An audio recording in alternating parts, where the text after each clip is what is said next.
On your Wednesday episode of Locked On Raptors, are you a Toronto Raptors fan thirsty for interesting high-stakes basketball? Well, the desert oasis that is March Madness is here, baby!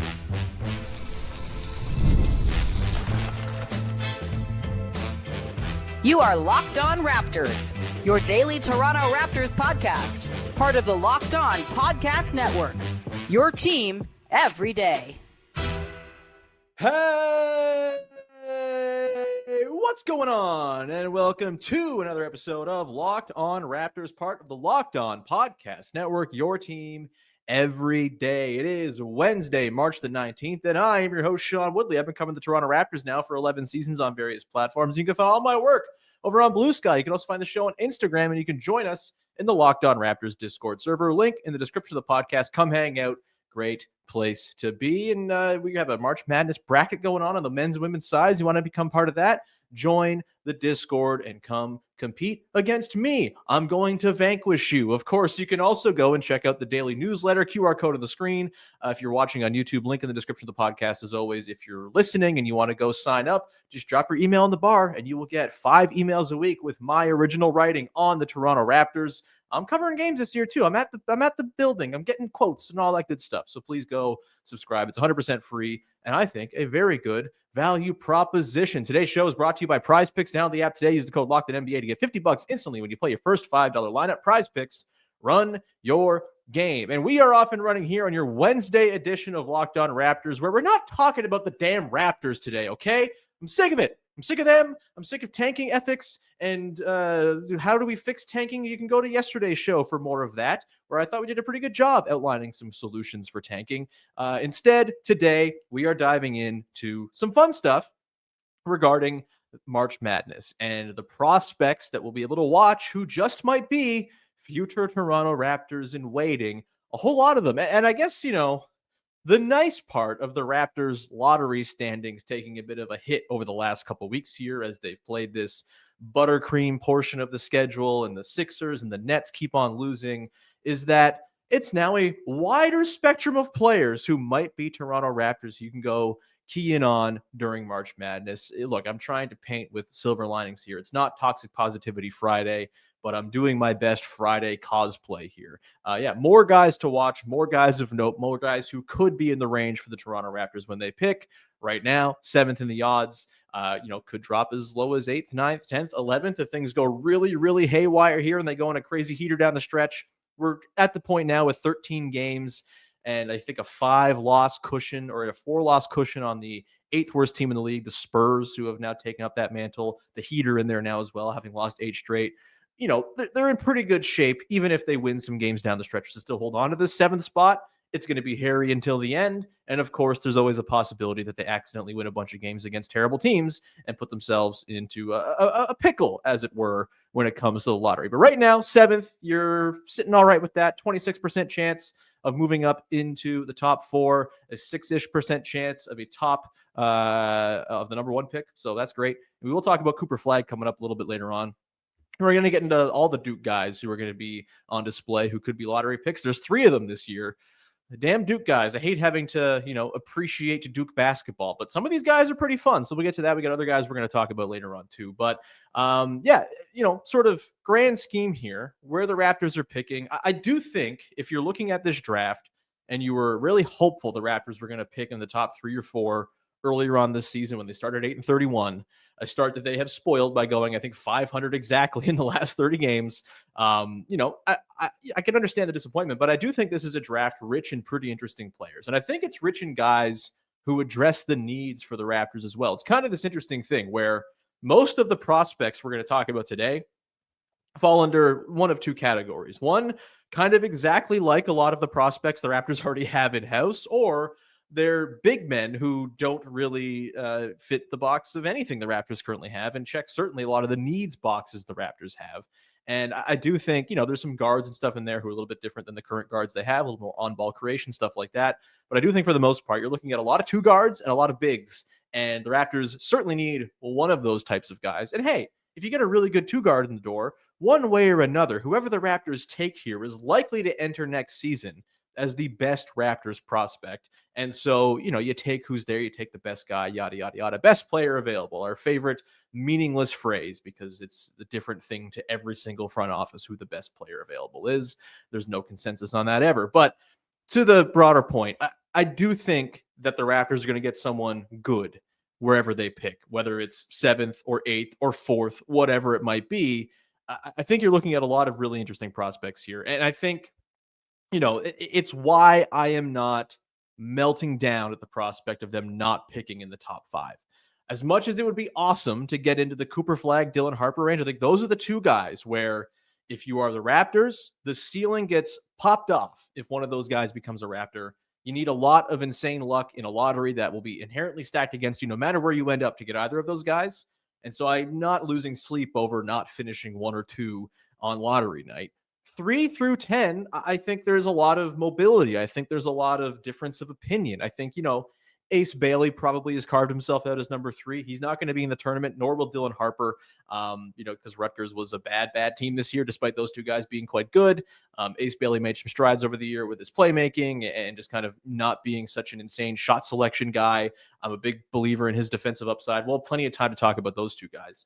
But beyond that, I think there's a lot of room for interpretation and sort of personal flavor to sit in here and kind of determine what the order is going to be from 3 through 10. And I do think that, is a pretty, it's probably, when you're 3 or 4, you're going to have better players. Surely that's kind of how it goes. But I don't think the drop off from 3 to 10 is necessarily like a steep, cliff you're falling off of. I think it's maybe just sort of a gradual, slope, as it were. And I think there's a lot of upside for the guys 7, 8, 9, 10 as well. Maybe this is cope. I don't know. But I do think this draft is not, beyond the top 2 guys. I don't think there's a ton of differentiation between these guys. And I do think a lot of it's going to come down to fit and sort of, the situations these guys get placed in will probably determine where they end up in terms of their overall career trajectory and outcomes. A guy who's very talented going to a team where the fit isn't quite there, that's going to probably limit his development curve. Whereas you put a guy who's, equally talented on a team that needs his skill set, that plays a style that is friendly towards what they want to do. And all of a sudden you're looking at a guy who can really go on a nice development curve. And of course, there will be guys who we didn't think about who become awesome as well, because this is the draft and it's all a freaking crapshoot. But yeah, I think you're looking at a range of, 7, 10 players here who could be had for the Raptors wherever they end up picking. And we're going to get into some of those guys on today's show. But yeah, in general, I'm thrilled to watch fun, interesting, high stakes basketball because man, oh man, has this Raptors last couple of weeks been eternal, a slog, not fun at all. And, even talking about it, I'm trying to do it as well as I can on the show, but even like the basketball of it all, there's only so much to pull away when you're getting 30 minutes of Colin Castleton, who by all rights is not going to be on the team next season, even though he's maybe had some nice moments here and there. It's tough. This isn't quite last season where it was, a draft that was kind of a bummer draft with not a ton of guys who were going to be in the tournament because they were playing for bad teams or playing overseas. This year, it is a lot of dudes who are, playing in the NCAA, who are projected to go in the lottery, who will be playing in March Madness. That's, part of the fun here is you get to really dig into some of these prospects after watching this Toronto Raptors basketball sort of spiral out of control over the last few weeks. It's, again, I said it off the top, it's an oasis in the desert, and I cannot wait for March Madness to kick off tomorrow. I mean, you got the first playing games going on right now, but the good stuff where you sit down and are a slovenly little ogre sitting on your couch for 12 hours begins tomorrow. And boy, oh boy, am I excited. We're going to come back on the other side. We're going to start digging into some of these guys individually. The Duke guys in particular, Cooper Flagg, Khaman, Maluach, and Knueppel, all pretty interesting prospects, all projected to go in the lottery. 2 of them very well could be there where the Raptors are most likely to pick in the back part of the top 10. We will get into those guys and what I think coming up in just one sec. Today's show is brought to you by our friends over at Prize Picks. Basketball season is pushing towards the playoffs, and there's no better way to get in on the action than with Prize Picks, the best place for daily fantasy sports. With Prize Picks, you just pick more or less on at least 2 player projections for a shot to win up to 1,000 times your cash. It's easy to use, available in over 30 states, and lets you mix and match projections across different sports, which is very cool. You got hockey going on right now. The baseball season starting up very, very soon. I think the Cubs and Dodgers played a game overseas to get the season rolling. That's fun. You can go and add baseball players to your lineups as well. This week, you can go through. Maybe Luka Doncic is someone who you're looking at with the Lakers scoring a bunch of points. You can take more than 25 points for him, and maybe you'll get some scratch out of it if they go over. Same with Jason Tatum. He's grabbing rebounds left, right, and center. You want to go more than 8 rebounds, put him on your lineup. You can do that as well. It's super easy. All you got to do is pick your lineup in less than 60 seconds and stay engaged all game long. You get fast payouts as well. No waiting around for your money when you win. Download the app, use the code LOCKEDONNBA to get $50 instantly after you play your first $5 lineup. That's Locked On NBA.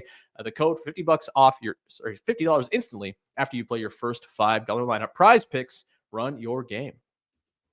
Today's show is also brought to you by Hungry Root. When it comes to shopping and meal planning, look, time is of the essence, and a lot of people just don't have it.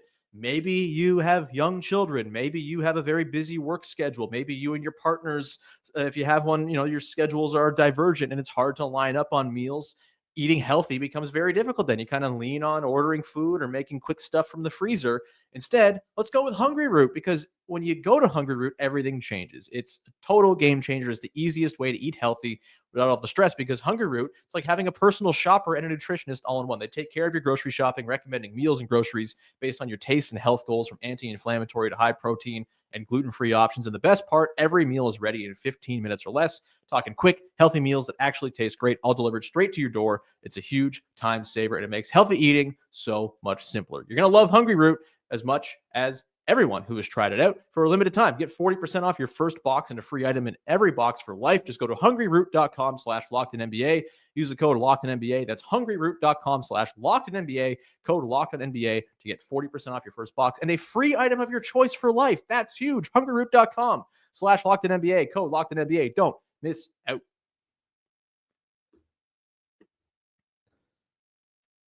Back at it here as we take a look now at the prospects to watch in March Madness. And we'll start with the Duke guys, because this is probably the collection of players we're going to get the longest look at in the tournament. A lot of the other guys in the tournament are on sort of, 8 seeds, might not last the first weekend in the tournament, maybe lose in the first round. I think you've got Derik Queen's on a 4-seed Maryland. We'll get into Maryland and why Derik Queen is a boss and why I like him very much. We've talked about him on the show, but I continue to like his whole vibe as a player, even if maybe the fit's suspect with the Raptors. But we'll get into that later. The Duke guys, they are a number 1 seed. They are projected to go deep in this tournament. Obviously, the big question for them right now is, will Cooper Flagg play, particularly on the first weekend? He sprained his ankle last week on Thursday in the ACC tournament, I think it was. That's the conference they play in. Who knows what conference anyone plays in anymore. But yeah, he sprained his ankle last week. Sounds like Coach John Shire from Duke said, I believe yesterday, that they're tracking towards him playing on Friday. All systems go, but it's going to depend a lot on what happens today in practice and stuff like that. And so we'll see with Cooper Flagg. My assumption is Duke will be able to handle whoever they play in the 1-16 game on Friday when their tournament kicks off, I believe at 2:50 Eastern time, if you're looking to go watch Duke on Friday to get a look at these guys. But with Cooper Flagg, it'd be great to see him, obviously. He's everything he was billed to be. He's the no-brainer top pick in this draft, and he's the type of dude that if the Raptors were to get him, as I talked about earlier, if the Raptors were to get Cooper Flagg, the ceiling is removed, and it's sky high for what this build can be. Yeah, I'm excited for next year. I think they're going to be a pretty good team next year in the Eastern Conference. I think they're going to have sort of a greater than the sum of its parts type of potential, with a lot of pretty good players coming together to make something pretty good, specifically for winning a lot of regular season basketball games. Depth and good players and like a competent system, they're going to win you some games, as will trying hard, which is a thing this team seems to very much do as well. Cooper Flagg, though, makes it from interesting, potentially cute, to, oh God, this is very real very quickly. And obviously it'd be very cool to get Cooper Flagg. He's awesome. Again, he's everything he was built to be. And he just kind of got better and better over the course of the season, really just kind of started to take over games down the stretch. He's amazing. He's so good. And I'm looking forward to watching him. If he doesn't play, though, might actually give a bit of a platform to a couple of the guys who are more likely to end up as Toronto Raptors. where they're currently situated in the lottery. They're at 7th in the odds right now. Again, could pick anywhere 7th, 8th, 9th, 10th, 11th, depending on how the season finishes out. But I do think these two guys, there's a very good chance they will be there when the Raptors come up on the clock. Khaman Maluach and Knueppel. Let's start with Maluach. I've talked about him a lot on the podcast already. Every year when the draft comes along, it's kind of a rite of passage, right? You pick your guys, you latch on to guys and say, that's my guy. I believe firmly in this guy. And sometimes it really works out. And sometimes you latch on to Kobe Buffkin. Guilty. This is the draft. I remember back in 2011, was it, being absolutely despondent that the Raptors didn't take Brandon Knight over Jonas Valanciunas. We are dumb. We know nothing about the draft, even if we think we know a lot about the draft. Player projection is very, very hard. That said, with Khaman Maluach, I think the projection for him on defense is quite simple. He's enormous. He's 7'2" with a 7'6" wingspan, and he covers ground the way no man that size should be able to cover ground.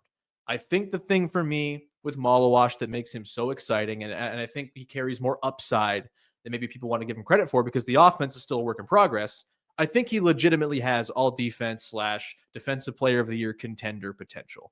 Obviously, it takes a lot to get there. It's potential. These are high-end outcomes for sure, but the way he moves, his size, the way he seems to grasp captaining a defense, the way he can play multiple coverages, I think he's going to be a very modern defender who can sort of chameleon his way through different coverages. Drop coverage. I mean, in drop, he's so enormous that in drop, with his 7'6" wingspan, even if he's dropping down, he's going to be able to get in the grill of prospective pull-up shooters from the mid-range just by being as large as he is. I think he's going to have some switch capability. Maybe not like a traditional, he can switch onto everyone at all times, 1 through 5 defender. Probably not the case there. But when you watch his tape defensively, when you read about him from the people who are in the know and watch this guy, the big thing that pops out is the way he can recover. If he does lose ground, if a guy does turn the corner around him, he's so quick at turning around and just taking like 1 or 2 gigantic bounding strides and blocking the shot, pinning against the backboard, getting in front of the guy again and sort of recovering and warding off a drive. That's the stuff he's capable of doing as a big out in space. I think he's going to be able to hedge quite nicely because he covers ground, and because his arms are so gigantic, you're going to bring him up to the level of the screen and really kind of disrupt a ball handler that way. I think he's going to force a ton of turnovers that way. He's going to deflect passes. He's just going to be in the way and make life miserable for smaller players. I think his defensive upside is immense. Even though the sort of counting stats aren't totally there, he doesn't play a ton of minutes. He's had some foul trouble. He's also 18 years old. And I think considering the way he moves now as an 18-year-old, as he matures, as he fills out, I mean, he's already pretty damn filled out. He's huge. But like as he, just kind of acclimatizes to the speed of the NBA, I think it's going to come around that he's just going to be a damn good defender. And I think pairing him with Scotty Barnes, who we've proven this season is, the offensive stuff has been an adventure for him, but the defensive stuff has been extremely real, extremely promising. Scotty Barnes, Khaman Maluach as a 1-2 defensive front court. My God, good luck scoring on that. I have a lot of time for that as a potential long-term fit. And Maluach comes in as the backup next season behind Jakob Poeltl. You get to bring him along slowly. He's eventually probably your succession plan to Poeltl by the time Poeltl's deal is up and Maluach is deeper into his rookie contract, approaching his second deal. I think that's a great setup.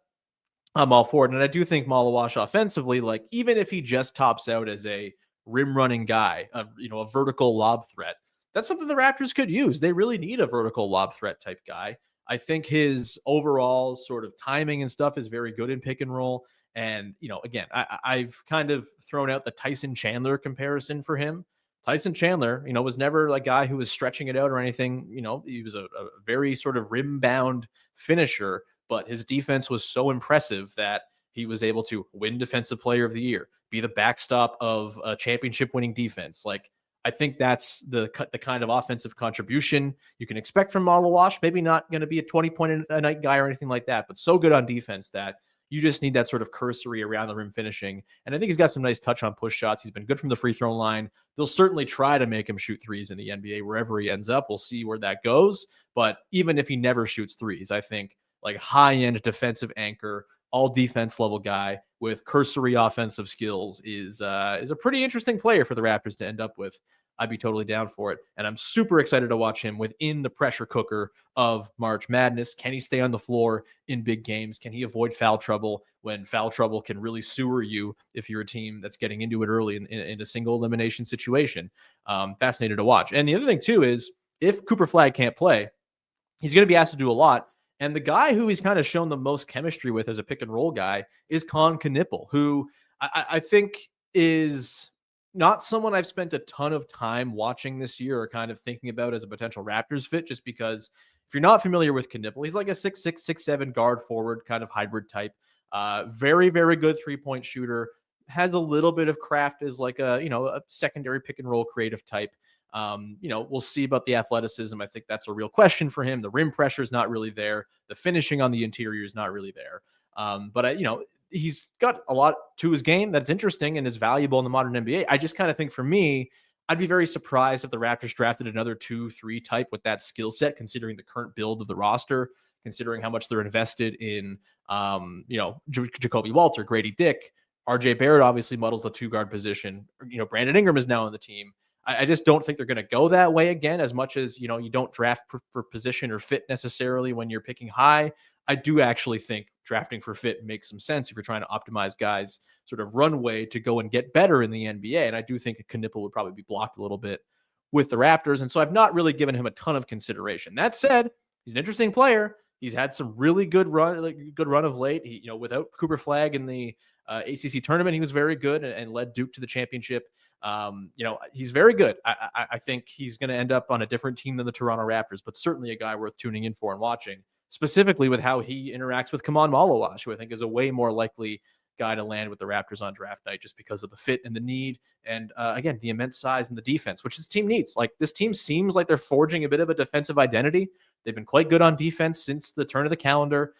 That's, I think, been quite real. It's not a product of March. I think they've actually kind of ratcheted up on that end in a pretty interesting way, with Scotty Barnes being the guy kind of carrying the day there. I think they could use more defensive high-end talent to sort of build this thing out further and really lean into that thing as a strength. And Maluach, to me, fits that bill big time. But yeah, both him and Knueppel, I think, really worth watching. And Duke is, it's Duke. Gross, nasty. We don't like it. We like to root for Duke to lose, but I would kind of be all right if they went in, like, I don't know, an Elite 8 run, for example, just to see all these guys in action for a few games. And look, again, the tournament it's not the be all end all, right? What happens in the tournament is not indicative of the overall quality of a player. I feel like this is important to remind yourself of going into the tournament. The tournament is like the punctuation point upon the entire run up to the tournament and previous years of high school basketball and all of this stuff. It's like the last little punctuation before they enter the draft. So don't take it too seriously. But if it is like a big fat exclamation point, maybe that's the thing you can get excited about. And if it's like a very sad ellipses where things don't look so good, then maybe that's a thing to consider too. If they, don't adapt or sort of perform well in the high stakes pressure cooker, maybe that's the thing that's telling. I don't actually think it is, but this is like if you're a hockey fan using the World Junior Hockey Championship as your bellwether for who the good prospects are. It's a tiny little tournament in the grand scheme of a multi-year cycle that leads these guys towards the pros. It's worth something. It's certainly not worth everything. So I wouldn't be too concerned if these guys do flop and Duke loses in the first round. And if Duke loses in the first round, it's kind of funny anyway. We'll come back on the other side, rattle off a few more guys I'm watching. We've talked a lot about a lot of these guys on the podcast so far this year. We'll get into, some revisiting of those guys, how my opinions have evolved on a guy like, say, Asa Newell from Georgia. And we will talk about some other guys we haven't really talked about who will be part of March Madness coming up this week. We'll get to that to close out the show in just one sec. Today's show is brought to you by Robinhood Gold. You can now enjoy the VIP treatment, receiving a 3% IRA match on retirement contributions. The privileges of the very privileged are no longer exclusive with Robinhood Gold. Your annual IRA contributions are boosted by 3%. Plus, you also get 4% APY in your cash in non-retirement accounts. That's over 8 times the national savings average. The perks of the high net worth are now available for any net worth. The new gold standard is here with Robinhood Gold. To receive your 3% boost on annual IRA contributions, sign up at robinhood.com/gold. Investing involves risk, rate subject to change, 3% match requires Robinhood Gold at $5 a month for 1 year from first match. Must keep funds in IRA for 5 years. Go to Robinhood.com/boost. Over 8 times the national average savings account. Interest rate claim is based on data from the FDIC as of November 18th, 2024. Robinhood Gold Financial LLC, member SIPC. Gold membership is offered by Robinhood Gold LLC. The NCAA tournament is here, and so is the Bracket Breakdown. Locked On Podcast Network and Amazon Fire TV channels are teaming up to deliver NCAA tournament coverage like never before. Watch studio shows featuring former players and Locked On's local experts as they guide you through every upset, buzzer beater, and bracket matchup. Stream it all for free on Amazon Fire TV channel. Search Bracket Breakdown to see it all for free. It's your team every day.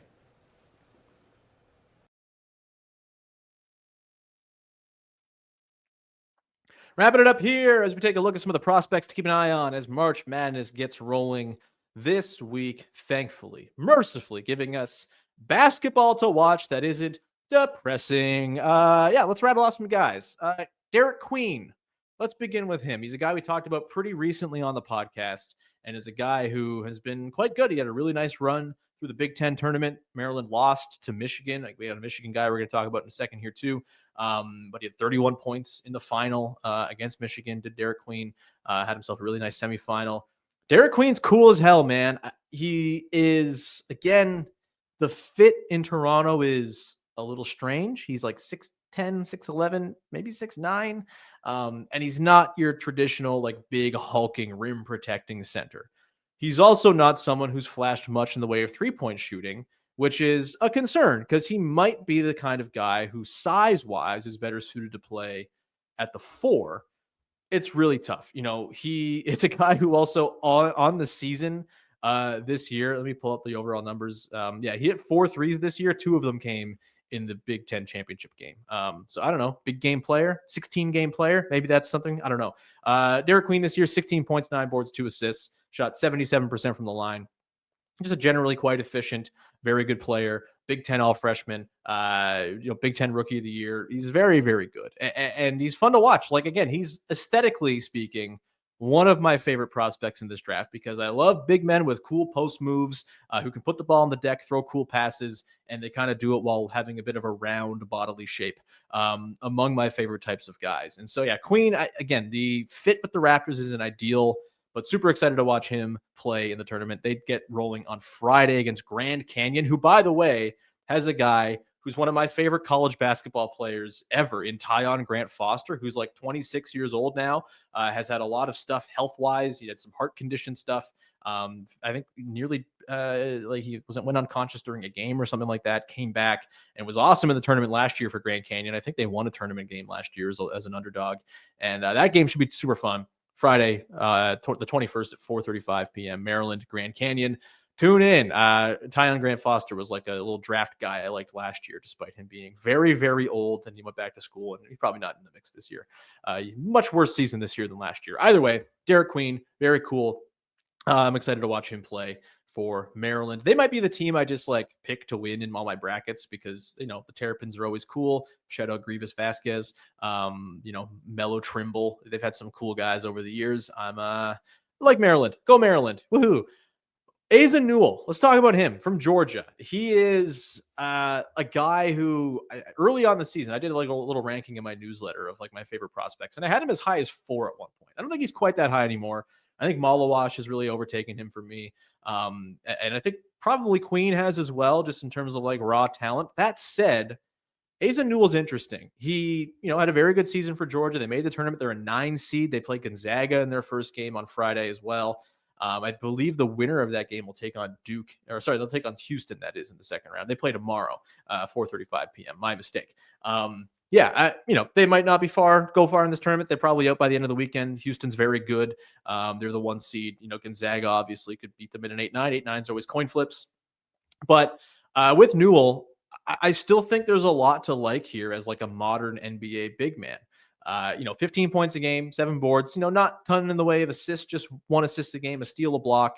He's not much of a playmaking type, but I do think the defensive versatility with him is really fun. I think the rim protection stuff's cool. I think he's going to be able to kind of play in a few different types of coverages, even if maybe he's a little bit thin to, really bang with like the biggest dudes in the NBA. He's also a freshman. I'm sure he'll get stronger. He'll fill out, et cetera, et cetera. 6'11" overall. The thing with him is the 3-point shooting. He took a lot of threes this year. He took 87 threes in 32 games. He shot 30%. I think the shot looks pretty all right. He shot 74% from free throw range. Very efficient scorer overall for him. 61% true shooting on the season. The 3-point shot is always a tough thing. And I think we always trick ourselves into thinking, oh, this guy can shoot threes. He's going to learn how to shoot threes. Considering he's taken a lot of threes and he's at 30% this season, I do think there's some upside there for him, and a team that wants to bet on him becoming a 3-point shooter, at least like a solid one, an average level 3-point shooter in the NBA. I think it's a worthwhile bet considering what else he does. And so when you compare him to, say, a guy like Derik Queen, I actually think Newell maybe has a better chance of being like a good big on a good team than Derik Queen does. Queen, I think, might have to be like the hub of a team's offense, and I'm not quite sure he can really do that. You're going to have to really build around Derik Queen's limitations and having those in mind, whereas Newell feels like a guy you can kind of just slot in. He can fit on a lot of teams. And if he can shoot threes, he probably can play the 4 and the 5, which is super valuable as well. You can go big lineups with him. We've seen big lineups in the past where you kind of get some stretch from that second big, work real well in these parts. Serge Ibaka obviously was a guy where that really worked back in the day.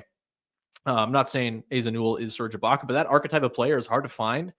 There are way fewer bigs who shoot than you like to think there are because they're so in vogue.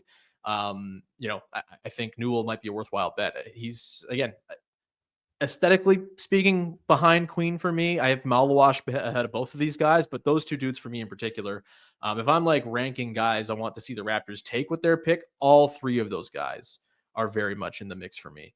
A couple other guys who are interesting that I want to highlight as well. Danny Wolf. I mentioned Michigan. They won the Big Ten tournament. They took down Maryland in the final, a very close game. Danny Wolf is a bizarre player. He is like, it's hard to describe. He's 7 feet tall. He mostly like plays ball handler for Michigan. He runs these sort of like big, 2-man games with Vlad Golden, who's like their gigantic center. You might remember him. He played for Florida Atlantic when they went to the Final Four run a couple years ago. They kind of do this gigantic, 4-5 pick and roll stuff, whatever it is. And Wolf, like, again, just like a strange aesthetic style that I quite like because he's very weird. Like, he kind of like has this super high dribble, very sort of nonchalant, but he's kind of got a decent handle for a guy his size. He uses his ass a lot. I love a big man. He uses his ass. He uses his ass like 25 feet from the basket to clear space for himself.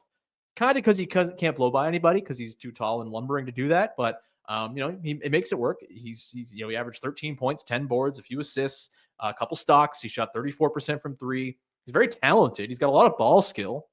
I think he's going to end up being, at the very least, like a nice connective type passing big man with, so I think some pretty serious defensive questions, which is why I don't actually think he's going to be in the range here for the Raptors. I think he's probably going to go later in the draft, second half of the first round type of thing.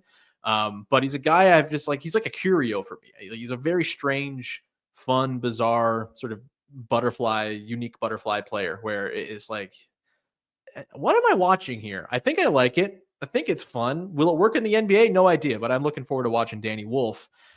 Michigan gets their tournament rolling.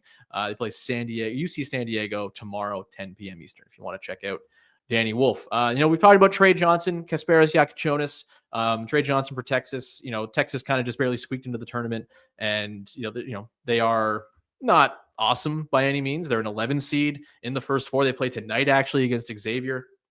So they may not even be in the big dance, but Tre Johnson, obviously, he's being projected in the top 5 to 10 in the draft.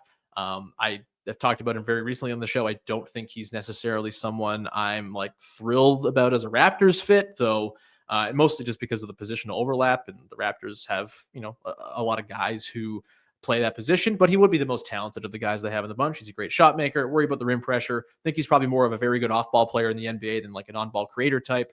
But hey, you want to watch Tre Johnson, your chance might be tonight as they take on Xavier in the first 4 games. They'll be an 11 seed if they make it through. Kasaparas Jakucionias, he's not ever been my favorite prospect. He plays for Illinois. Will Riley as well, Canadian, plays for Illinois too. It's probably a team a lot of people going to want to watch. And look, they're fine. I think, like, I don't know. Jakucionias is interesting to me. He's just like he seems to have like a bit of a ceiling when it comes to what he'll be as an offensive creator in the NBA. I worry about his athleticism, rim pressure, the same stuff I talked about with Tre Johnson a little bit. Shot making is very fun. He's kind of got a badass MFer kind of vibe to him. That's always fun. Defensively, I think that's going to be a real struggle for him. And so, yeah, he's fallen off for me. Like, I don't think I'm in the business of Kasaparas Jakucionias from the Raptors if I'm picking 6-7, wherever they end up.